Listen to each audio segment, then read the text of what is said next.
अच्छा, तो हम लोग स्टार्ट करने लगे अपना टॉपिक हीमोस्टेसिस रिलेटेड डिसऑर्डर। हम लोग को हीमोस्टेसिस का पता है कि क्या है। मतलब ब्लड स्टेसिस मतलब रुकना, मतलब अगर हमें किसी किस्म की इंजरी हुई है तो हम लोग ब्लड फ्लो को रोकते हैं। मतलब ब्लड जो हमारा पैर है उसको हम लोग रोकने के लिए जो सब मैकेनिज़्म होता है वो क्या है, haemostasis.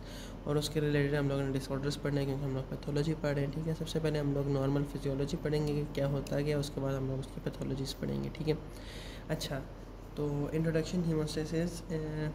Integrity of blood vessel is necessary to carry blood to tissue. ठीक है, हम लोगों को पता है ब्लड वेसल जो है वो उनका प्रॉपर फंक्शनिंग करना, उनका प्रॉपर स्ट्रक्चर में होना ज़रूरी है ब्लड को कैरी करने के लिए। Damage to the walls is repaired by haemostasis, ये मैंने बताया। Which involve formation of thrombus at the site of vessel injury. जिस जगह पे हमारे पास इंजरी है ना, उस जगह पे हमारे पास थ्रोम्बस बनेगा, मतलब कि क्लॉट बनेगा। ठीक है, अब इसकी 2 स्टेजेस हैं। ठीक है, primary and secondary haemostasis. Primary haemostasis forms a weak platelet plug and is mediated by interaction between platelets and vessel wall. अच्छा, पहले उसके स्टेप के अंदर ना हमारे पास सिर्फ और सिर्फ वीक प्लेटलेट प्लग बनेगा, सिर्फ प्लेटलेट्स आके जुड़ जाएंगे। सेकंड जो उसका होगा ना सेकेंडरी हीमोस्टेसिस, उसके अंदर वो प्लेटलेट प्लग को हम लोग स्टेबलाइज करेंगे और through coagulation cascade. Coagulation cascade क्या है ये भी हम लोग आके देखेंगे। ठीक है, अच्छा primary haemostasis and related bleeding disorders. सबसे पहले हम लोग प्राइमरी हीमोस्टेसिस को प्रॉपर डिस्कस करते हैं कि इसमें होता क्या है हमारे पास। ठीक है, इसके 4 बेसिक स्टेप्स हैं। Number 1 step, transient vasoconstriction of damaged vessel. हमारे पास जिस जगह पे ये हमारे पास लेट्स सपोज वेसल है जो कि यहाँ से इंजर्ड हो गई है, डैमेज हो गई है, तो हम लोग की यहाँ पे क्या होगी, वेजो कंस्ट्रक्शन हो जाएगी। And the purpose of this vasoconstriction will be कि हमारे पास ब्लड का आउटफ्लो जो है वो कम हो जाए। ठीक है, ब्लड जो है वो कम लॉस हो। ठीक है, इसलिए हमारे पास यहाँ पे होती है वेजो कंस्ट्रिक्शन। अब ये 2 किस्म के इसके रीज़न्स हैं कि क्यों होती है। नंबर 1 इज़ न्यूरल स्टिमुलेशन, मतलब हमारे नर्वस सिस्टम जो है उसकी तरफ से ऑर्डर आता है कि ये वेजो कंस्ट्रिक्शन हो जाए। दूसरा हमारे पास जो है ना, यहाँ पे हम लोगों को पता है कि क्या होते हैं हमारे पास एंडोथेलियल सेल्स। ठीक है, उसके बाद बेसमेंट मेम्ब्रेन, उसके बाद हमारे पास होते हैं जो स्मूथ मसल्स। ठीक है, तो हमारे पास होता है कि एंडोथेलियल सेल्स जो है ना ये रिलीज़ करते हैं एक मॉलिक्यूल नेम्ड एज एंडोथेलिन। अभी जो एंडोथेलिन है ना, ये जिस वक्त इन मसल्स के ऊपर रिसेप्टर्स, एंडोथेलिन रिसेप्टर्स के साथ बाइंड करता है, तो ये मसल्स क्या करवाते हैं, smooth muscles vasoconstriction, vasoconstriction. ठीक हो गया। उसके बाद हमारे पास है step number 2, platelet adhesion to the surface of disrupted vessel.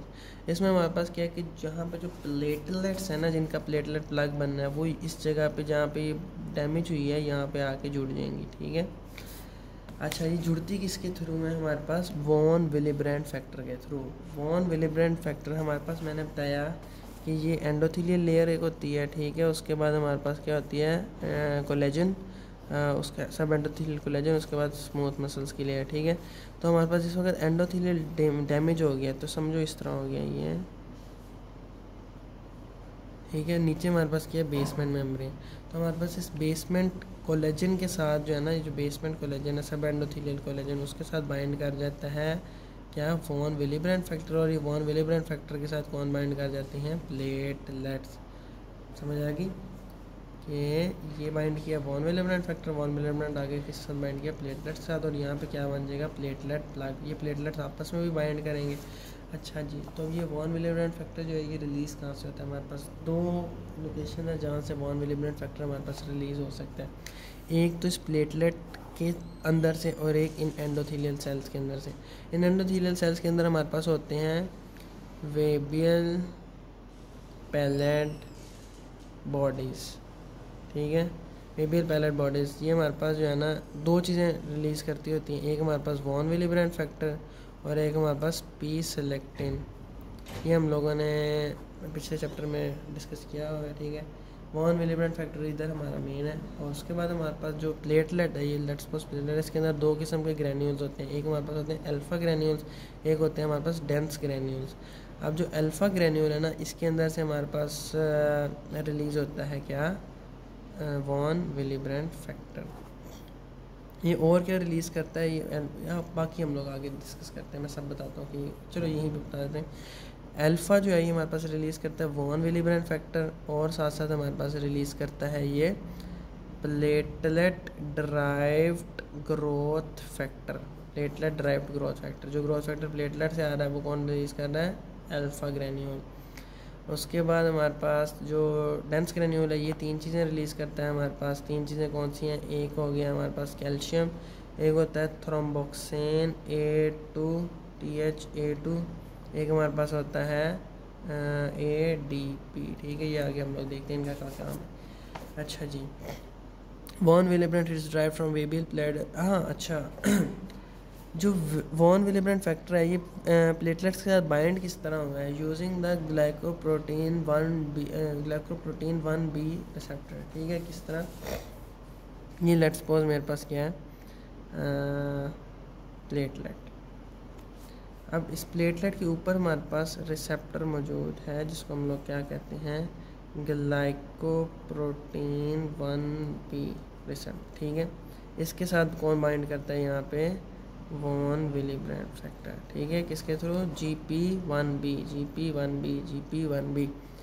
उसके बाद हमारे पास ना जो एक और चीज़ इधर ही बता देता हूँ, जो 2 प्लेटलेट्स आपस में बाइंड करते हैं ना, लेट्स सपोज ये एक और प्लेटलेट है, इसके ये जो ये रिसेप्टर हैं इनको हम लोग कहते हैं GP2B3A। ठीक है, ये हम लोग आगे देखेंगे GP2B3 है। ठीक है, अच्छा उसके बाद हमारे पास क्या है नेक्स्ट? प्लेटलेट्स डिग्रेनुलेशन। अच्छा, इस वक्त हमारे पास प्लेटलेट जो है ना ये स्टेसिस स्टिक करती है ना हमारे पास वॉन विलिब्रेंट फैक्टर के साथ, तो ये किस्म की इसकी एक्टिवेशन हो जाती है, तो इसकी ना स्ट्रक्चर चेंज हो जाता है। पहले ये सर्कुलर है तो इसका ना इस तरह करके शेप हो जाती है।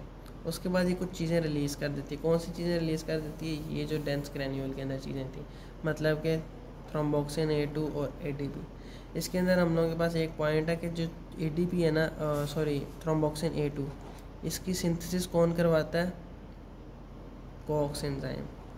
ठीक है, तो आगे जाके हम लोग देखेंगे कि जिस वक्त हेपरिन कह रहा हूँ, जो क्या एस्पिरिन दी जाती है ना, तो वो कॉक्स को इनहिबिट कर देती है, तो इस वजह से थ्रोम्बोक्सिन A2 रिलीज़ नहीं होता, इस वजह से प्रॉपर हमारे पास ब्लड क्लॉट नहीं बनता। ठीक हो गया।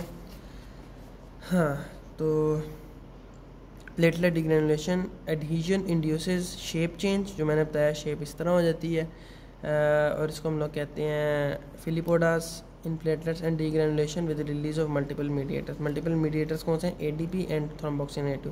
ADP क्या करता है? It is release from platelet dense granules, promotes exposure of glycoprotein 2B3A receptor on platelets. जो ये ग्लाइकोप्रोटीन 2B3 है ना, ये इसकी जो एक्सपोजर है, किस्म का इसका रिलीज़ होना या फिर इसका एक्सप्रेस होना ऑन द स्ट्रक्चर, ये इसको कौन इंड्यूस कर रहा है हमारे पास? ADP। मतलब कि ये हमारे पास, मैं एक पिक्चर में समझा देता हूँ। ये मेरे पास क्या है? वॉन विलिब्रेंट फैक्टर, इसके साथ कौन बाइंड हो गया हमारे पास? प्लेटलेट। जैसे ये बाइंड हुआ किसके थ्रू? GP2B के थ्रू, तो इसका स्ट्रक्चर चेंज हो गया, ऐसा हो गया। ठीक है, और इसने क्या रिलीज़ कर दिया हमारे पास? ADP और थ्रोम्बोक्सिन A2। अब जो ADP जिस वक्त रिलीज़ हुआ है तो इसने क्या किया? इसके ऊपर GP2B3A को एक्सप्रेस कर दिया, जो कि अब फर्दर जो है और प्लेटलेट के साथ बाइंड कर जाएगा। ठीक हो गया। Thromboxane A2 release synthesised by platelet COX enzyme. ठीक है, एंड रिलीज। ठीक है, ये मैंने बता दिया। उसके बाद हमारे पास platelet aggregation at the site of injury via glycoprotein 2B3। अच्छा, ये मैं आप समझा देता हूँ। ठीक है, मैंने बताया कि 2 प्लेटलेट्स आपस में बाइंड करते हैं GP2B3A के थ्रू। इसके दरमियान में हमारे पास क्या होता है? आता है फाइब्रिनोजन मॉलिक्यूल।